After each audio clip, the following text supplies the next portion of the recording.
Rehabilitación de la tartamudez. Este tema estará a cargo de médico cirujano Aine Aliaga, de la licenciada en Psicología Milagros Unzueta Calderón y de la profesora magíster Gabriela Navarro, quienes son profesionales de la salud del Instituto Nacional de Rehabilitación, doctora Adriana Reversa Flores, Amistad Perú-Japón del Ministerio de Salud. A todos los participantes indicarles que antes de iniciar con esta telecapacitación, vamos a compartir el link de asistencia en nuestra sala de Zoom y además también indicarles que pueden dejar sus preguntas, las cuales serán absueltas al término de la ponencia. A decirle además que estamos transmitiendo en vivo en nuestro canal de YouTube para que puedan compartir esta sesión educativa con otros profesionales de la salud. Bienvenidos, muy buenos días. ¿Quién va a dar inicio a esta ponencia el día de hoy? Buenos días, bueno, somos el equipo de trabajo del Departamento de Investigación, Docencia y Rehabilitación de la Comunicación del Instituto Nacional de Rehabilitación. Mi nombre es Aine Aliaga Paucarhuanca, soy médico rehabilitador con una experiencia de 12 años trabajando en el departamento. El tema que ahora vamos a exponer es un tema muy importante por el impacto que produce en las personas que lo padecen. Justamente iba a leer un pequeño párrafo de un artículo de revisión en la cual se narra la experiencia de una persona con tartamudez. Refiere, estás en tu panadería favorita y se te antoja un pan, bueno, acá dicen un pan o un chocolate, pasándolo a nuestra realidad puede ser un croissant, puede ser un pan ciabatta. Cuando intentas dar la orden, tu mandíbula, tus labios y tu lengua no se mueven. No fluye aire a través de tu laringe. Luchas por emitir el sonido del habla, pero por mucho que lo intentes, te quedas congelado en tu lugar. Y no hay ningún sonido. No puedes responder al saludo amistoso de la empleada y para tu consternación ahora puedes ver que ella parece incómoda. Buscando escapar de esta incómoda situación, terminas pidiendo pan francés, algo que no querías, pero que era la palabra que podías pronunciar. Entonces, como vemos aquí, hay una dificultad para una acción tan fácil como es ir a comprar a la panadería. Y esta es una situación que los pacientes que presentan tartamudez la presentan todos los días y varias veces al día. Entonces, en eso radica la importancia de conocer el tema para poder abordarlo de manera temprana y evitar estas complicaciones futuras.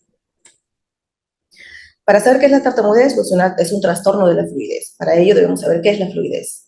La definición de fluidez es el grado de suficiencia que alguien ha desarrollado para llevar a cabo una actividad motora. Pasado esto al contexto del lenguaje, es emitir con facilidad y rapidez al hablar, sin esfuerzo y de manera continua. Sobre todo esta parte, sin esfuerzo, es una característica que presentan las personas que presentan tartamudez. Aquí están las características, se ha añadido también la suavidad en la forma de hablar. Todos estos constituyen la fluidez en el lenguaje. ¿Qué más es fluidez? Aparte de la mecánica, tiene que ver con el significado, es decir, la comprensión del lenguaje y comunicar con claridad lo que queremos decir. En las personas que tartamudean, a veces por estas disfluencias que presentan durante su discurso, no se vuelve tan entendible lo que nos quieren decir. La interacción, porque mucho de lo que hablamos va acompañado de gestos, va acompañado de contacto visual, de la postura que tenemos al hablar y de las habilidades conversacionales, donde entran la prosodia y la pragmática. Nosotros, cuando conversamos con las personas, nuestra habla se modifica, no hablamos igual cuando hablamos con nuestros amigos que cuando hablamos con nuestros hermanos, cuando hablamos con nuestros hijos que cuando hablamos con nuestros pacientes, ¿no? Entonces, siempre va a haber ciertas diferencias en nuestro habla, dependiendo del contexto en que lo hagamos, con las personas que lo hagamos y de acuerdo a la reacción que también veamos en las personas con las quienes estamos hablando. Entonces, la fluidez es algo que se aprende, que se desarrolla y se automatiza.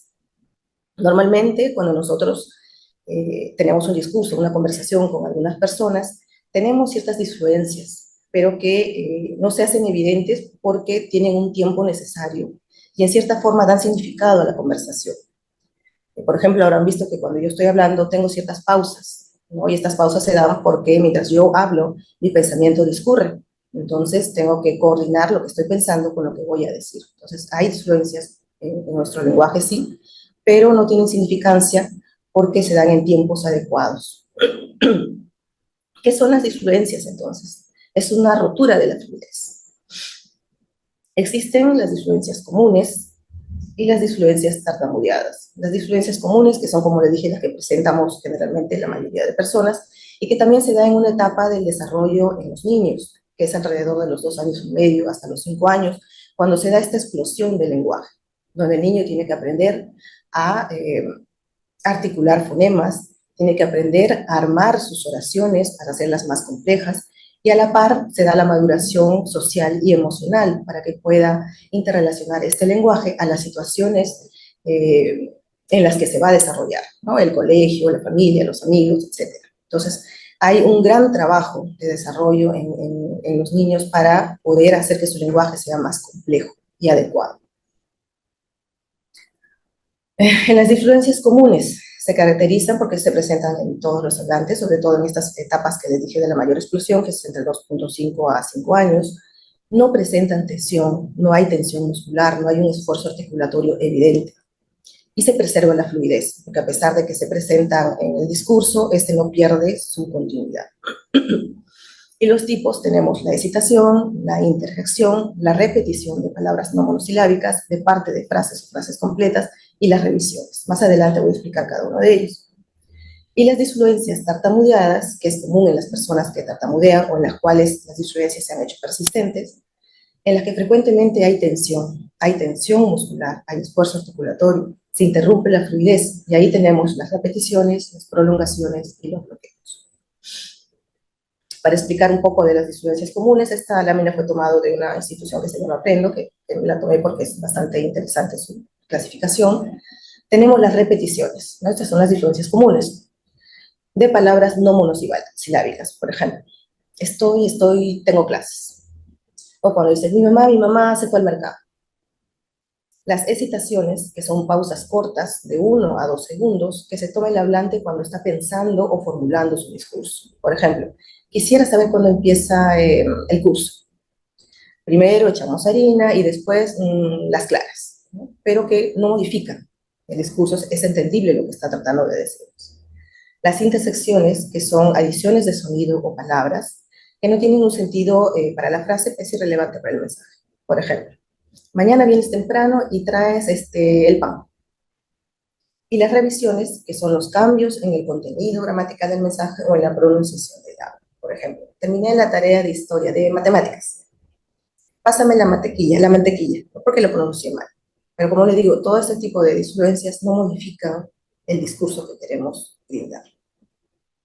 En las disfluencias tartamudeadas tenemos las prolongaciones, las cuales ocurren cuando el sonido dura más tiempo de lo normal y generalmente en sonidos fricativos vocales. Por ejemplo, mañana tengo que despertarme temprano. ¿Puedo comprar una galleta? Las repeticiones de palabras que no son monosilábicas, de sílabas y sonidos. Por ejemplo, yo me llamo Diana. Tu lápiz se cayó.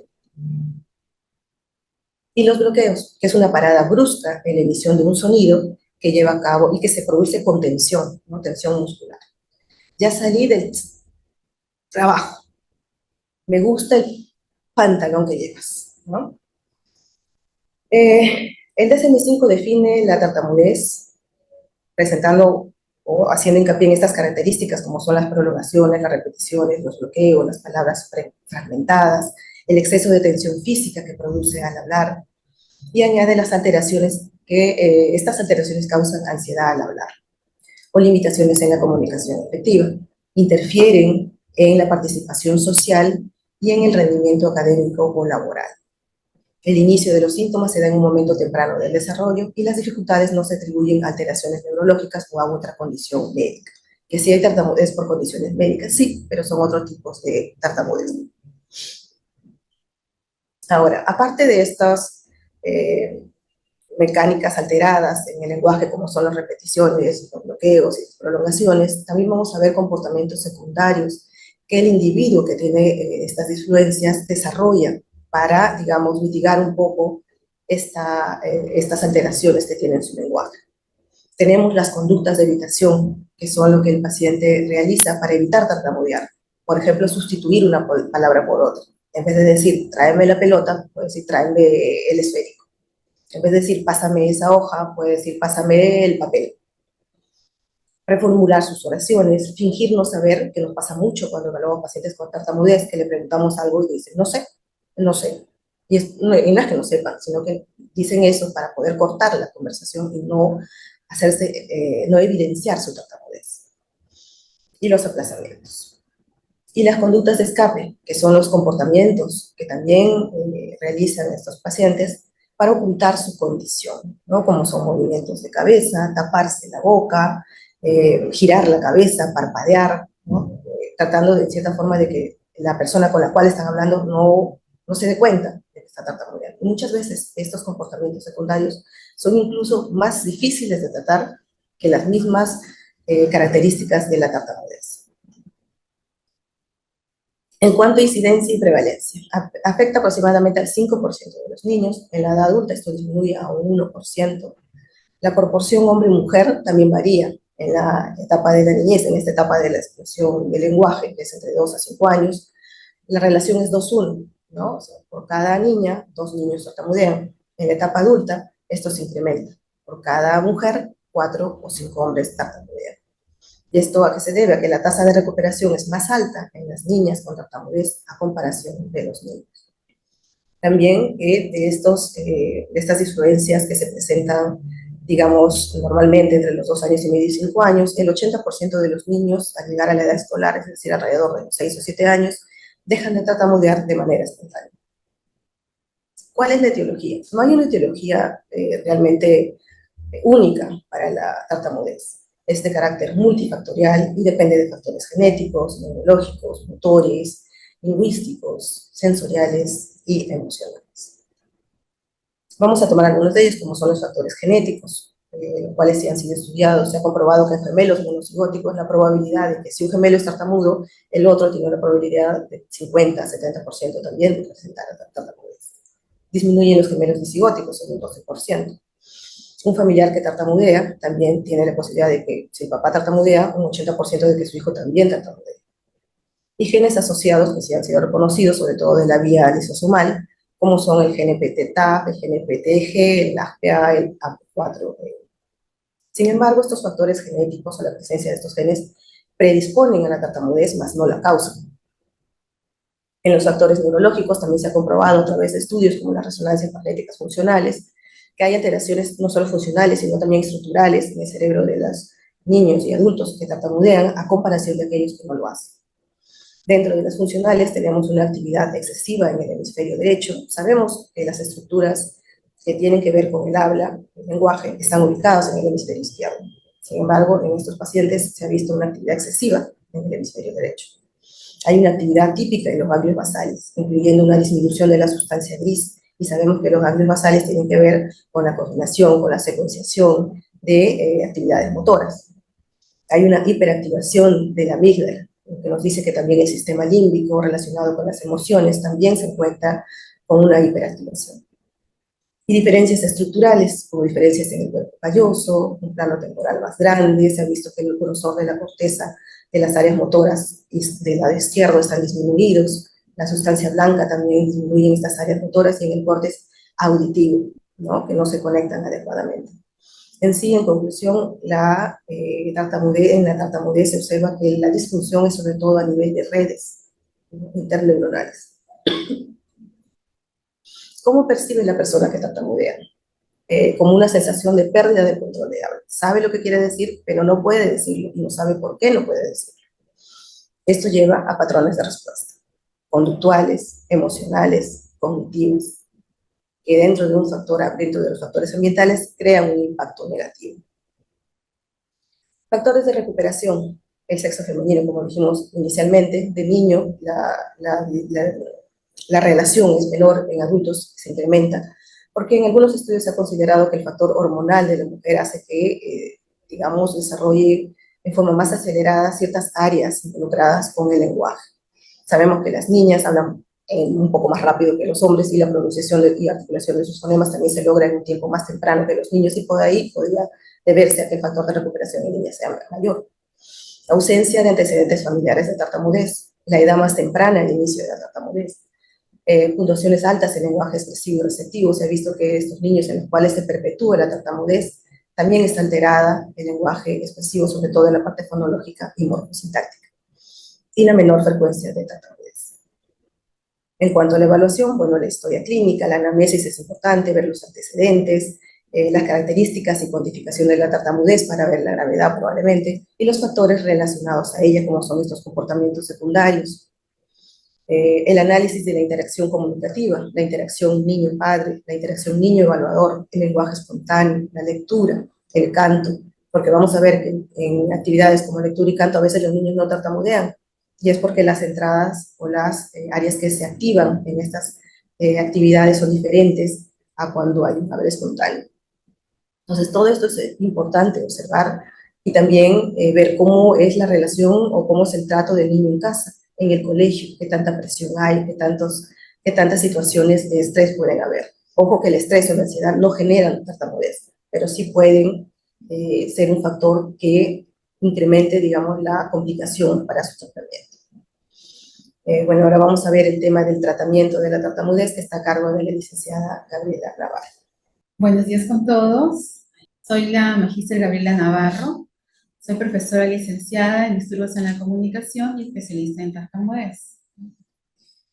Vamos a continuar con el tema de la tartamudez, ¿no? Hacemos una revisión del concepto, que es un trastorno de la comunicación que se caracteriza por alteraciones de la fluidez del habla, como lo mencionó la doctora, que persisten en el tiempo y se caracterizan por la aparición frecuente de repeticiones, que pueden ser de sonidos, de sílabas o palabras, como yo me llamo Luis. También se dan prolongaciones, que consisten en alargar sonidos de vocales o consonantes, como por ejemplo yo me llamo María. También se presentan bloqueos, que consisten en una pausa inesperada en el discurso, que generalmente suele presentarse con esfuerzo. Yo me llamo Antonio. Sin embargo, la fluidez no es lo único que está comprometido en la tartamudez. Como bien lo muestra el doctor Shenan, él hizo una analogía de la tartamudez con el iceberg. Nosotros en la punta del iceberg vemos solamente los bloqueos, vemos la fuerza que le ponen a las palabras. También nos damos cuenta de las repeticiones que pueden decir y de las prolongaciones, que son vistas durante la comunicación del niño. Pero ¿qué hay debajo de ello? ¿Qué es lo que oculta el iceberg? Por aquí lo dice, ¿no? Está el miedo a poder expresarse, la inseguridad, porque si la palabra le sale o no le sale. Está la vergüenza, la culpa, los sentimientos de ansiedad, de baja autoestima, la frustración por no poder comunicarse, ¿no? Y todo ello lo lleva a la evitación. En muchos casos los niños prefieren ya no decir nada con respecto a su habla. Es por ello que la tartamudez es una patología bastante compleja. ¿Por qué? Porque puede afectarla durante todos los aspectos de su vida. Afecta su vida social, a veces se vuelven más inhibidos, no quieren tener amigos, los afecta en la educación, tanto en el colegio como en la universidad, ¿no? Afecta también su autoconcepto, comienzan a tener sentimientos de baja autoestima, a nivel familiar, en su vida laboral, ¿no? Y la tartamudez puede acompañarlos durante la edad temprana hasta jóvenes y adultos, es decir, a lo largo de toda su vida. Es por ello que Yarus, que también es un estudioso de la tartamudez, nos dice que la tartamudez es más que solo tartamudez.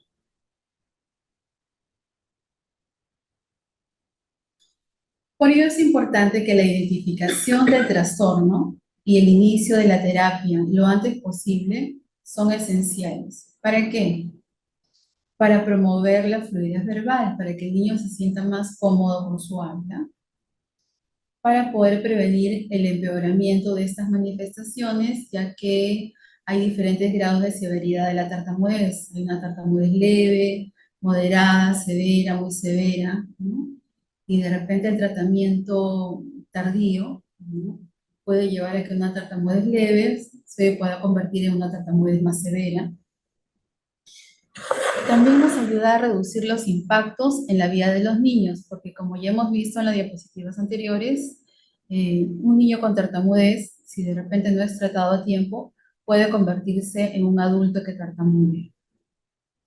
Entonces, tanto promover la fluidez verbal, prevenir este empeoramiento y reducir los impactos en la vida de los niños, nos va a llevar a que tengamos mejores resultados en el tratamiento. ¿Qué podemos decir sobre la terapia en tartamudez? Lo primero es desmitificar la tartamudez, porque hay mucha desinformación sobre la tartamudez. Y es importante saber acerca de estos mitos. Un mito es que la persona que tartamudea no es inteligente, que es totalmente falso, porque la tartamudez no tiene nada que ver con la inteligencia. Otro mito es que la tartamudez se puede dar por imitación. Ya hemos visto también que la mayoría de los casos se da por condición genética. Otro mito es que los nervios pueden causar la tartamudez, que también es totalmente falso. Los nervios pueden ser una causa, o bueno, de repente una consecuencia, pero más no la causa. Ayudar a decirle a la persona que respire, que piense antes de hablar, tampoco ayuda, ¿no? Porque la tartamudez es involuntaria. Otro mito también es que el estrés causa tartamudez, también es totalmente falso, porque también vendría a ser una consecuencia, más no la causa. También vemos en terapia que el paciente con tartamudez debe aprender a entender su tartamudez. Los niños deben saber que está bien tartamudear, porque es una característica más de ellos, que es importante lo que dice y no cómo lo dice. Centrarse más en el mensaje, en lo que él quiere comunicar.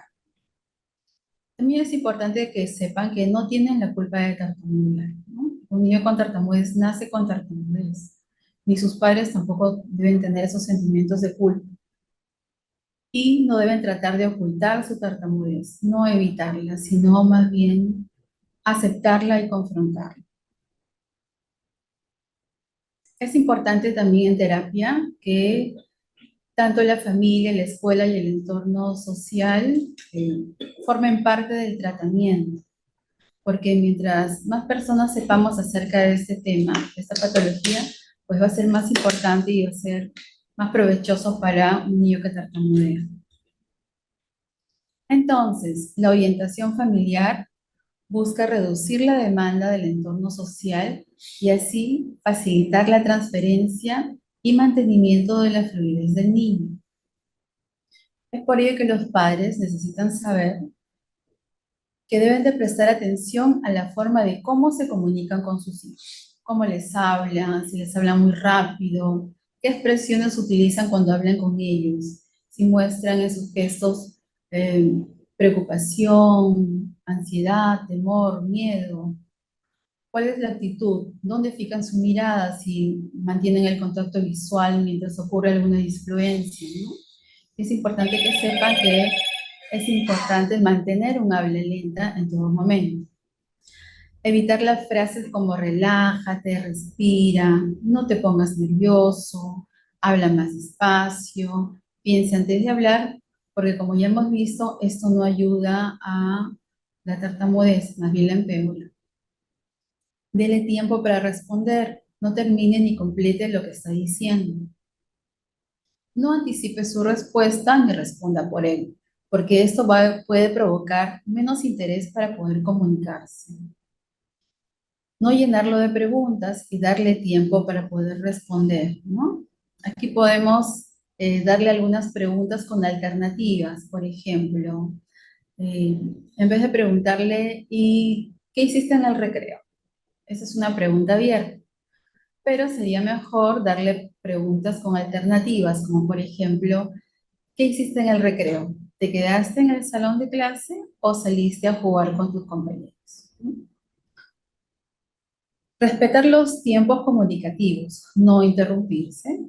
Evitar felicitarlo el día que lo escucha más fluido, ¿no? Porque también eso es parte de la aceptación de la familia con respecto a la tartamudez. Escucharlo prestando atención en lo que dice, no en cómo lo dice. Como dijimos que también el colegio forma parte del tratamiento, es importante que los profesores, los maestros, también mantengan una información adecuada y actualizada en la tartamudez. Y dentro del salón de clase, pues establezcan normas de comunicación efectiva, como por ejemplo no interrumpirse, esperando sus turnos comunicativos, manteniendo el contacto visual, ¿no?, con la persona con la que se está hablando, y que es importante escucharse al otro hasta que termine de decir lo que quiere decir. Validar cada conversación que tengan con cada compañero en la clase, con o sin tartamudez. También es importante respetar las diferencias. Esto nos ayudará a evitar los casos de bullying. Es importante también no corregir el habla del niño y hablar sobre la tartamudez abiertamente en el salón de clase. También es importante que los profesores sepan que pueden hacer adaptaciones. Por ejemplo, si tienen que salir a exponer, ¿no? Se sugiere que los niños con tartamudez sean los primeros en salir a exponer, porque esto va a evitar a que tengan esos sentimientos de ansiedad o estrés, ¿no? También, por ejemplo, en el caso de las lecturas, puede hacerlo acompañado con otro compañero de clase, ¿no? Ya que la lectura en coro hace de que ellos no tartamudeen. También es importante que sepan que la terapia requiere tiempo, esfuerzo, compromiso y sobre todo paciencia, ya que esto es algo a largo plazo. Sabemos que la tartamudez es compleja y su tratamiento es a largo plazo, como ya lo mencioné, y puede llevar un tiempo para su rehabilitación.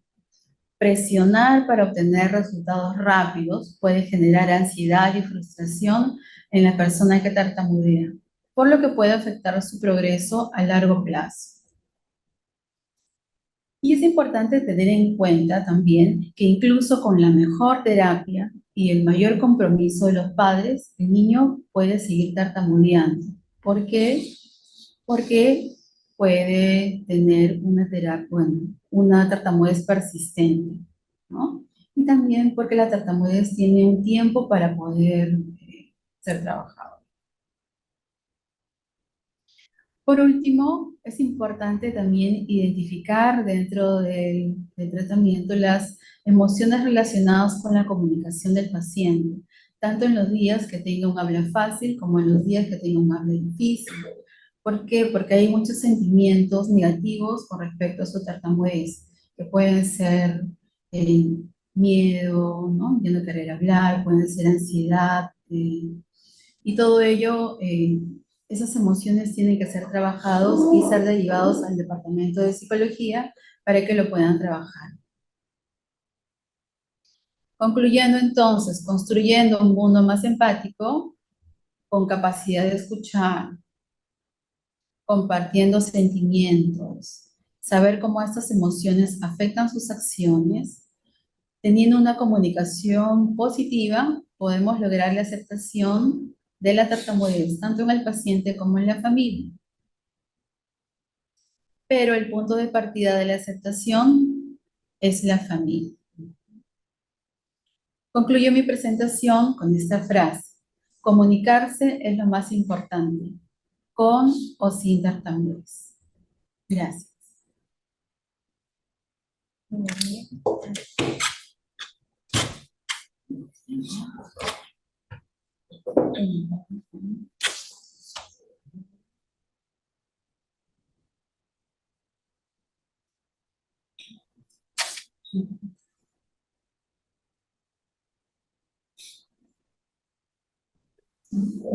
Bien, muchas gracias, doctora. Invitamos a todos los participantes que puedan ir realizando sus preguntas a través del chat.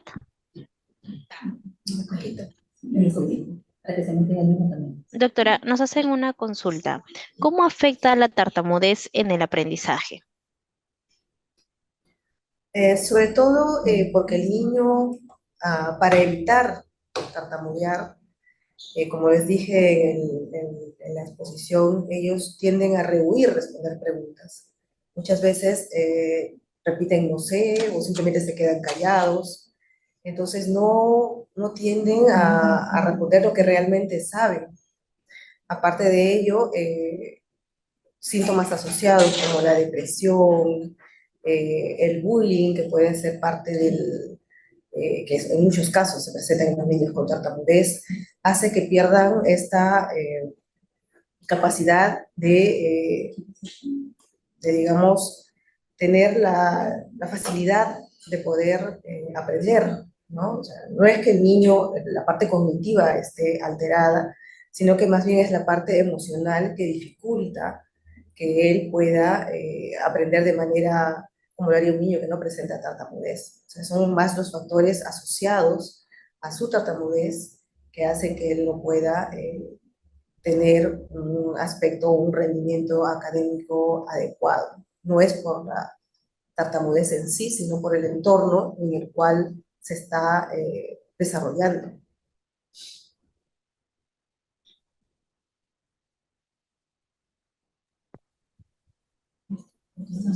Muchas gracias, doctora.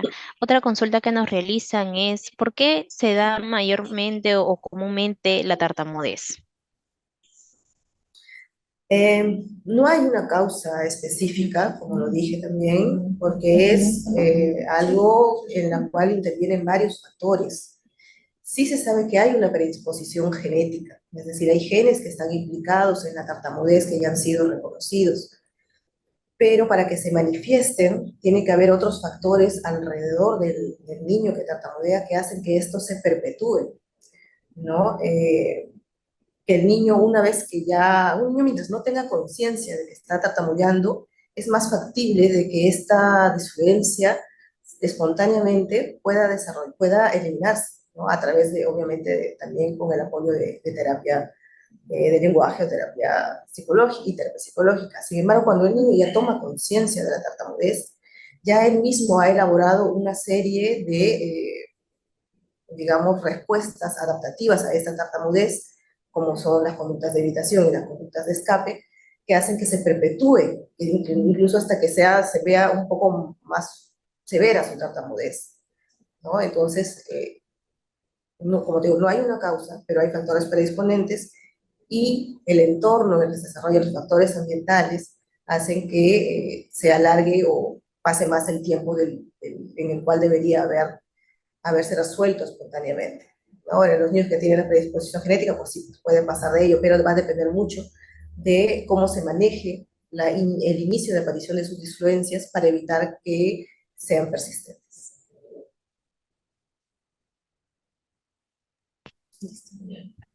Continuamos con la exposición. La psicóloga Milagros Unzueta es la que nos va a dar el tema de los aspectos psicológicos de la tartamudez.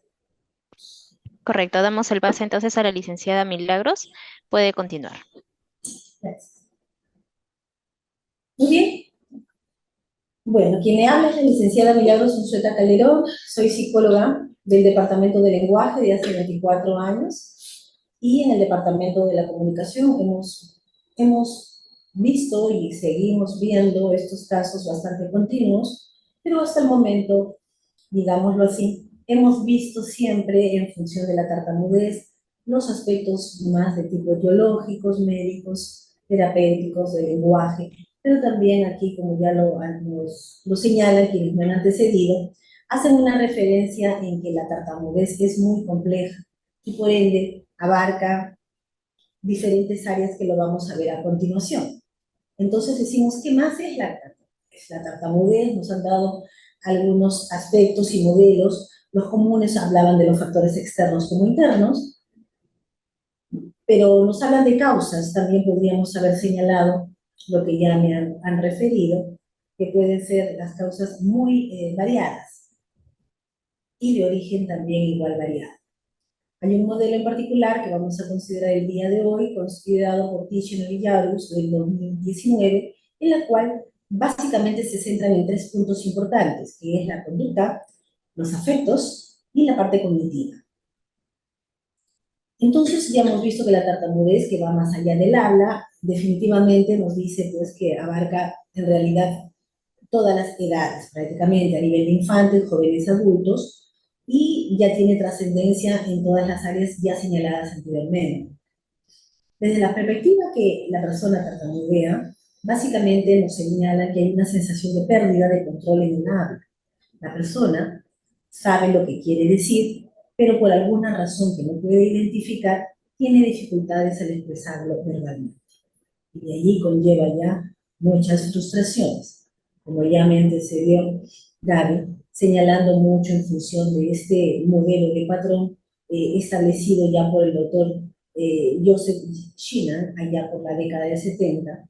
Curiosamente, el psicólogo clínico Shinan era tartamudo, y él curiosamente es el que estableció este iceberg que nos ha acuñado la Fundación Española de Tartamudez, en la cual nos hace ver todo lo que aparentemente se ve de una manera superficial, pero todo lo que hay detrás, ¿no? De lo que implica la complejidad del ser humano en la intimidad de sus emociones y sus sentimientos, así como los pensamientos que elabora cuando enfrenta cada uno de los bloqueos y la tartamudez misma. Las experiencias, como ya le hemos señalado, se basa y acá nos detalla mucho los factores ya señalados como los conductuales, lo afectivo y lo cognitivo, y el impacto negativo que se da en las personas. Las reacciones personales va a abarcar estas áreas, y las que podemos observar de manera conductual son bastante abiertas, producibles, pero también están las encubiertas. Hay mucha tensión, lucha, evitación de la propia persona que lo experimenta. A nivel de la parte cognitiva, vamos a observar y a desarrollar la parte cognitiva, en la cual vamos a intervenir ya a un nivel de pensamientos y creencias. También a nivel de la autoimagen, autoestima y la autoaceptación, porque todos ellos se ven dañados. Y evidentemente el factor emocional. Esto va más allá del miedo y la ansiedad. Llegan incluso a padecer ciertos niveles de pavores nocturnos involucrados. Las palabras o frases que no debemos usar cuando encontramos a una persona que tartamudea, es lo negativo y lo común, es que se le llame tartamudo o se le vea como un problema. Se dice de manera a veces demasiado apoteósica: venció la tartamudez. Se habla de una prevención de la tartamudez. Se habla de elogios al habla cuando no tartamudea la persona. Lo que sabemos es que la persona, tenemos que decirle, es la persona que tartamudea, en lugar de decir problema, es una condición para hablar. Hay que aceptar la tartamudez, su tartamudez con mucho respeto. Tenemos que hablar de una intervención temprana cuando se presenta a edades infantiles, y tenemos que hablar de consejos para hablar fluidos, ¿no? Ahora, mitos y verdades de la tartamudez, ya lo refirió la licenciada Gaby, en la cual de ello vamos a encontrar mucho a nivel de la propia evaluación y a nivel de la propia terapia cuando tenemos el encuentro con las familias. Los objetivos, como lo señala Jair y Ambrose en el 2005, nos dice algo muy importante: que el objetivo no va a radicar en el diagnóstico, que frecuentemente ya es sabido porque es bastante evidente, sino la caracterización y cuantificación de la tartamudez del usuario, del paciente, y los factores que están relacionados a ellos. Entonces, aquí los objetivos van más allá, por lo tanto, involucra el conocer los pensamientos, las emociones que trae la propia familia, incluyendo los mitos, lo que hemos ya referido, los estilos de comunicación que tenga a nivel de la propia dinámica de familia. Tenemos que explorar la percepción del paciente sobre su propia habla dentro de la familia. Tenemos que explorar los pensamientos y las emociones del niño respecto a su habla, porque aquí también entra a tallar mucho factores como las competencias, la competitividad, el deseo de querer sobresalir si es que hay más hermanos que no están padeciendo la tartamudez en sí. Entonces tenemos que identificar la sensibilidad o la reactividad del tema de la tartamudez a nivel de la dinámica de la familia. Tenemos que conocer su desempeño en diferentes contextos del niño, del paciente que tartamudea, reconocer la interferencia de la tartamudez en el día a día en sus diferentes ámbitos en el cual se desempeña. Y también algo muy, muy importante es establecer Dependiendo del nivel de la edad, la concientización que tiene de su tartamudez es en sí conocer las motivaciones para iniciar la terapia. Entonces podemos hablar de una evaluación multidimensional. Como ustedes han visto, nuestro trabajo es en equipo, y por lo tanto también podemos percibir aspectos no visibles que ya entran a tallar y le competen mucho a los aspectos psicológicos, ¿no? Los recursos van a variar en función del grupo etario, la edad que tenga, las características de cada paciente inherente que llega, y los aspectos no visibles de la tartamudez permiten entenderla así como el impacto en su vida como el de la familia. Entonces, hay ejemplos que les dejo aquí a continuación en la cual nos pueden hacer mención de situaciones que podemos, cómo abordar estos aspectos no visibles. Coincidimos todos en que los objetivos de la terapia vienen a desarrollar un habla cómoda, una conciencia efectiva, crear entornos cómodos y sobre todo que el paciente desarrolle un lenguaje natural. Hay dos tipos de intervenciones que vamos a desarrollar, tanto una intervención centrada en los padres, que es una terapia, digámoslo así, menos directa, y la otra que es una intervención más directa ya con el paciente, en la cual involucra modificar la comunicación de los padres, haciéndoles tomar conciencia, entender y establecer la aceptación de la tartamudez de su niño, enseñar a los padres a crear entornos que faciliten la fluidez del mismo, enseñar a los padres a tener actitudes sanas de comunicación, ¿no? Y eso lo vamos a ver más adelante. La terapia más directa está centrada propiamente en el paciente con tartamudez, y ya como lo han venido señalando, hay que realizar cambios en su habla, disminuyendo o tratando de disminuir la tensión y reduciendo la velocidad del habla. Hay que estar brindándole indicaciones para qué hacer para aprender a tartamudear de una manera más fácil, qué hacer para ser menos perjudiciales en referencia al impacto para la persona que tartamudea. Se pueden abordar actitudes de comunicación en niños pequeños a través de ejemplos o programas de sensibilización sistemática que intervienen aquí, sobre todo cuando son más pequeñitos, por imitación. La terapia más directa es común que los niños en edad escolar desarrollen actitudes negativas, a diferencia de los jóvenes y adultos en los cuales ya lo tienen asociado por reforzadores negativos a lo largo de su experiencia de vida.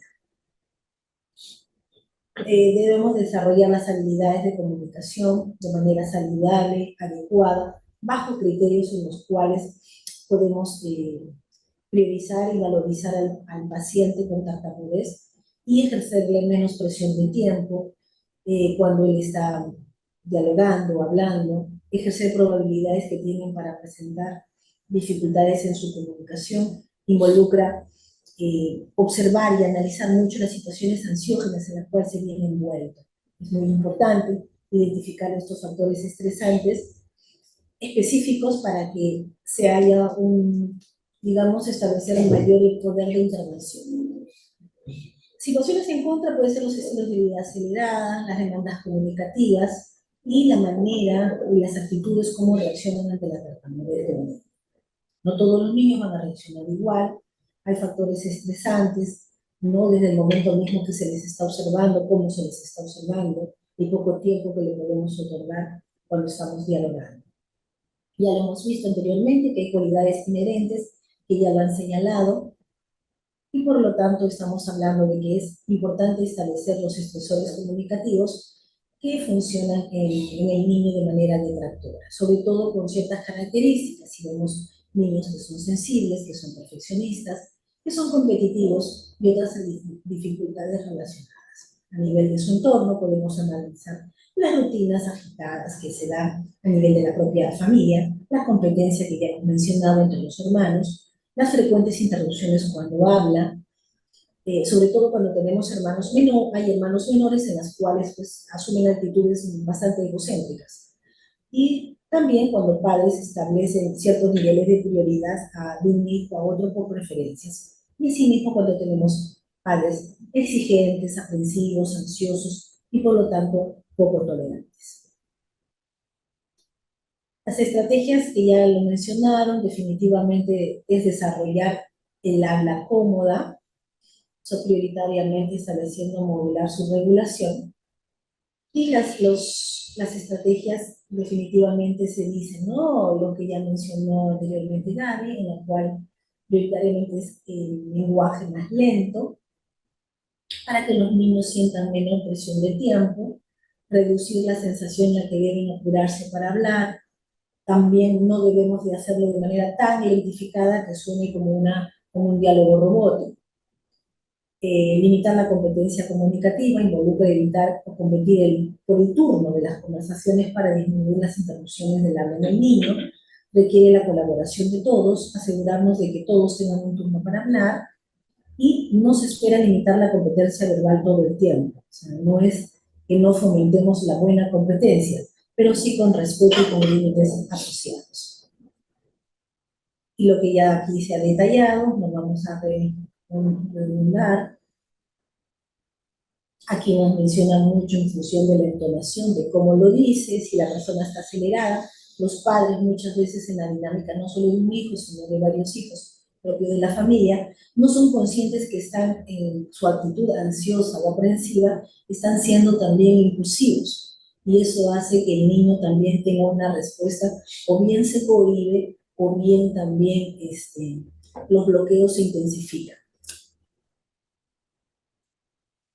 Los niños que tartamudean tienen riesgo de desarrollar actitudes negativas en la comunicación, sí, como lo habíamos anticipado en las diapositivas anteriores. Básicamente los pequeños, digamos, tienen mayor espontaneidad, se espera la espontaneidad de su habla mucho más natural, porque no están reforzados negativamente por otro tipo de entornos.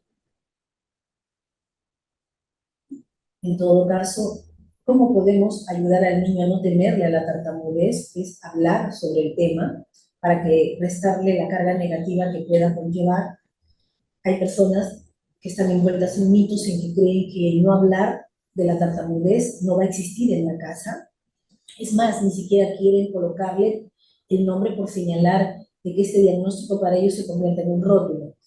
Hay miedo o vergüenza para tartamudear, porque va a conllevar una lucha interna que la propia persona que tartamudea lo sabe. Por lo tanto, los padres deben responder de la misma manera que responden a otras situaciones. Simplemente reconocer que es una dificultad que lo presentan, lo normalizan, valorando al niño como tal. Los niños deben saber que está bien tartamudear. Lo que dicen es más importante que cómo lo dicen, y vale la pena decirlo. No tienen la culpa de tartamudear y tienen que tratar de ocultar su tartamudez. Tener en cuenta incluso con la mejor terapia y el mayor compromiso, su niño puede seguir tartamudeando. El tartamudeo no es malo, solo es diferente. Algunas pautas para recomendaciones a los padres, básicamente, como ustedes ven en los gráficos, ponerse a la misma altura del niño, no se ponga nervioso, no pretenda que él hable más rápido ni que le conteste más rápido. A nivel de padres se trabaja mucho el sentimiento de la culpa, ¿no? ¿Por qué? Porque esa culpabilidad a veces es mal manejada equivocadamente por los padres y ya cambian sus roles o sus estilos de autoridad en la dinámica de familia y conllevan la tartamudez, lo entienden como que hay que sobreproteger al niño. Y lo que decimos, no, hay que reducir preguntas, mirarlo a los ojos, tener un lenguaje sencillo y sobre todo, muy, muy importante, vincularse con él expresando sentimientos reales y auténticos. Para los profesores involucra bastante tener presente, como decimos, que hablar de tartamudez no implica que está íntegramente relacionado a una falta de capacidad intelectual o problemas de aprendizaje como lo habían surgido. No lo es.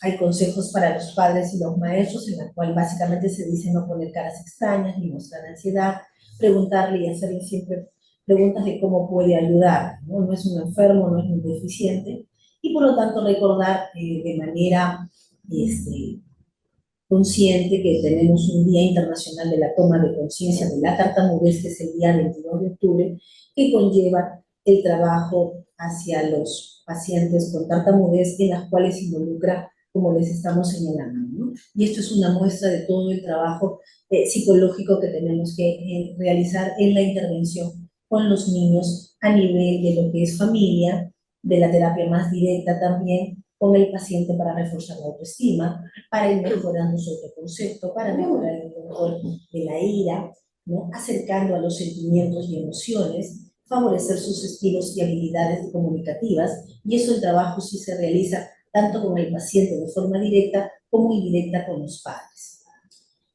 En todo caso, también se observa que el niño sea consciente de modular su voz, también se hace consciente del trabajo necesario de los miedos a abordar. De los pacientes un poco más jóvenes y adultos, trabajamos mucho con la necesidad de aprobación. Se trabaja con los jóvenes y adultos los traumas relacionados más a un tipo de tartamudez psicogénicas o psicosociales. Y como ustedes pueden ver, definitivamente el trabajo que realizamos no es un trabajo específico y único, es un trabajo en conjunto y en equipo del Departamento de Lenguaje. Muy agradecidos por la atención prestada.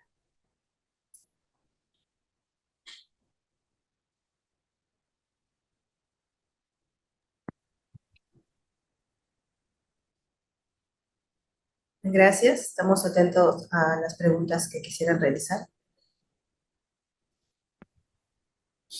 Bien, muchas gracias, doctora. Una consulta que nos realizan por acá es, ¿un niño con tartamudez leve, si lleva terapia temprana, puede superar esa dificultad o será menos frecuente, pero siempre estará presente?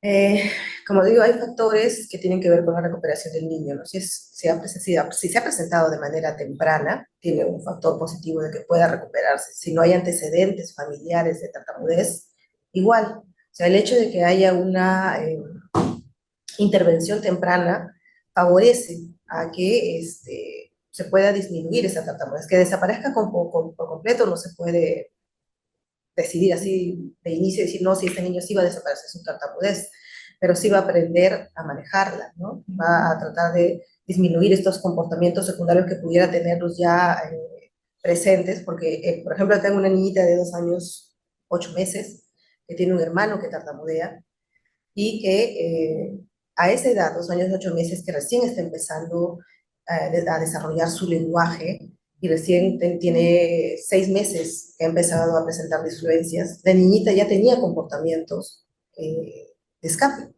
¿no? Ella se tapaba la boca para hablar o hablaba volteada hacia la mamá cuando le preguntabas algo.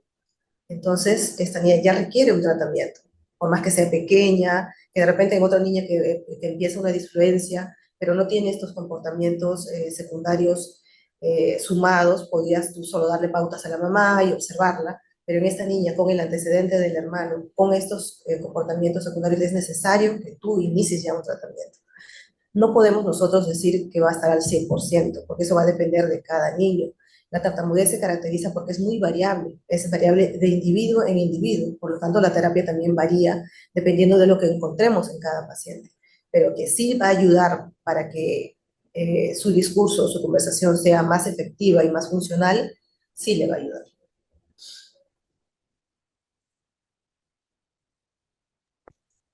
Bien, muchas gracias. Otra consulta que nos realizan es si recomienda que la terapia, ay, perdón, si recomienda que la terapia para tartamudez debe ir siempre acompañada de una terapia psicológica.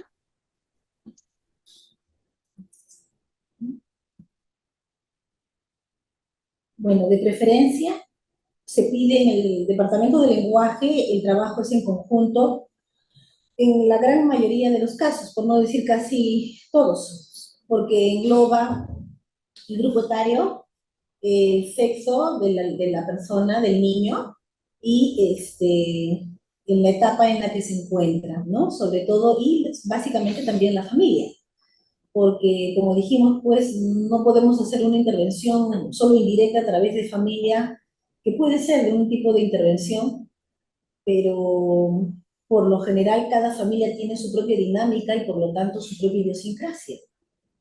Desde los propios mitos, la expectativa que tengan, hasta cómo se involucran en la terapia misma. Entonces, en conjunto, lo ideal es el trabajo sistemático, constante de todo el equipo profesional.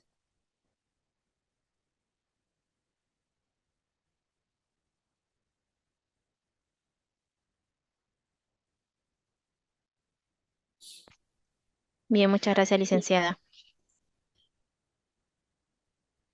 Agradecemos a los participantes por las preguntas realizadas. ¿Tendrían alguna recomendación final para nuestros participantes? Bueno, en el aspecto, sobre todo de reconocer a los pacientes que presentan tartamudez cuando ustedes los evalúen, a través de la exposición que les hemos brindado, les hemos otorgado qué criterios tiene que haber para reconocer una tartamudez, sobre todo reconocerla de manera temprana, y que si hay riesgos, como son los antecedentes personales, como es el tiempo de tartamudez del niño desde que ha iniciado, si son varones, sobre todo la derivación temprana, ¿no? Reconocerlo a tiempo, derivarlo a tiempo, porque los niños, gracias a esta plasticidad que tienen, pueden mejorar bastante el tema de su tartamudez, incluso pueden en algunos de ellos desaparecer.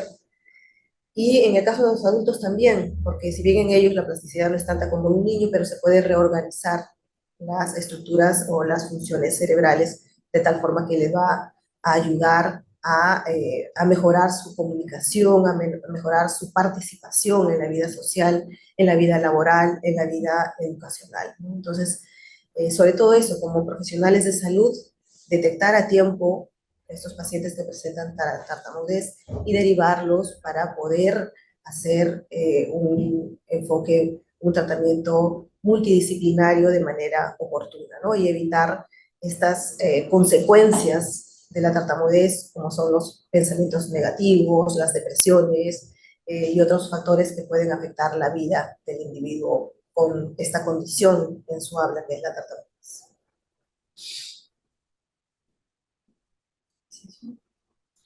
Bueno, y que la tartamudez no puede esperar, ¿no?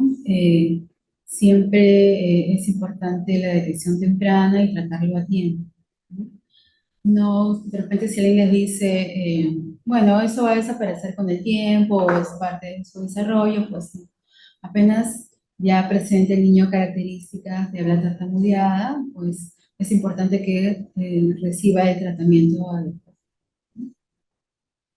Bueno, agregando a lo ya dicho, a nivel psicológico es muy importante dentro de la intervención temprana de los pacientes con tartamudez considerar no solamente los aspectos ansiógenos, sino también la depresión. A mayor edad tenemos pacientes con una tartamudez crónica, tenemos pacientes que detrás de esa tartamudez crónica no solamente hay una falta de habilidades sociales o comunicativas, sino también hay sentimientos profundos de miedos, de angustias, con frustraciones que los envuelven a situaciones y realmente a experimentar una depresión como tal. A lo largo de estos años he visto depresiones recurrentes en los jóvenes que están bastante enmascaradas con conductas aparentemente antisociales, pero sin embargo hay una depresión de fondo, hay una ideación suicida, hay pensamientos suicidas y por lo tanto la intervención tiene que ser a un nivel, como les vuelvo a mencionar, no solo de forma directa con el paciente, de forma aislada, sino también con la familia y todos los entornos en torno a lo que es el paciente con tartamudez, independientemente de la edad que tenga, ¿no? Lo ideal es intervenir para evitar sufrimiento innecesario. Gracias, no sé si tenemos más preguntas. Sí, ya no hay preguntitas ya. Agradecemos al médico cirujano Aide Aliaga, también a la licenciada Milagros Calderón y a la profesora Gabriela Navarro,